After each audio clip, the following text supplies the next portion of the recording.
एक छोटे से गांव में एक सेठ जी रहते थे। सेठ जी के पास बहुत सारा पैसा था जो उन्होंने जिंदगी में कमाया था। सेठ जी के पास सब कुछ था, धन दौलत, पैसा, समाज में इज्जत। सेठ जी का एक ही बेटा था जो शहर में ही रहता था। उसने अपनी दुनिया वहीं बसा ली थी। कभी कभार उनसे मिलने घर आया करता था। सेठ जी को इस बात का बहुत ही दुख था कि उनका एकलौता बेटा उनसे दूर रहता है। सेठ जी और उनकी पत्नी अपने बेटे को याद करके हमेशा ही दुखी रहते थे।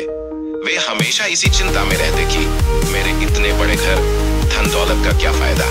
गांव के एक विद्वान व्यक्ति ने सेठ जी को बताया कि दूसरे गांव में एक बाबा जी रहते हैं, उनके पास जाओ, वो विचित्र ढंग से समझा देंगे कि खुश कैसे रहा जाता है।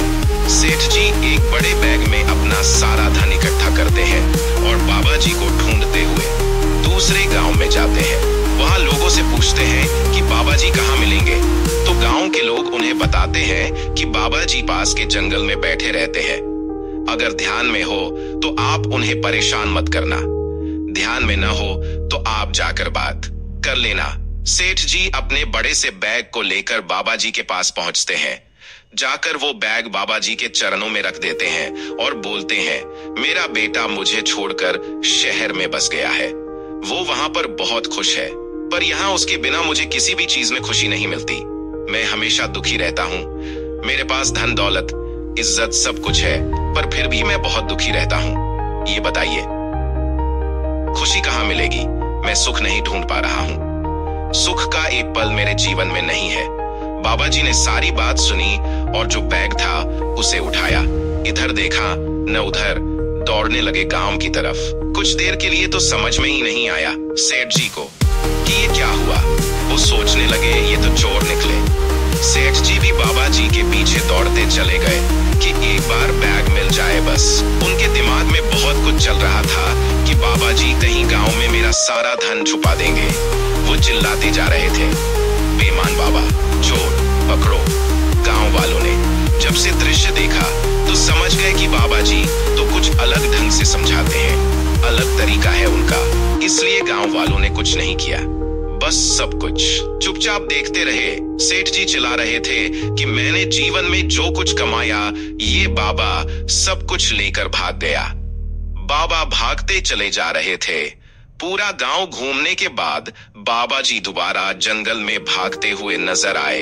सेठ जी भी उनके पीछे भागते रहे।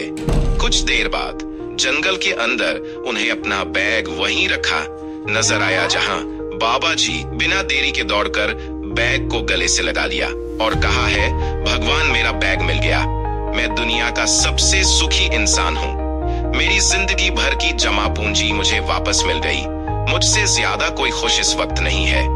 बाबा जी अचानक, जो कि पेड़ के पीछे छिपे हुए थे, बाहर निकल कर आए और बोले, अब बन गए ना सबसे सुखी इंसान, अब ये बैग लो और जाओ।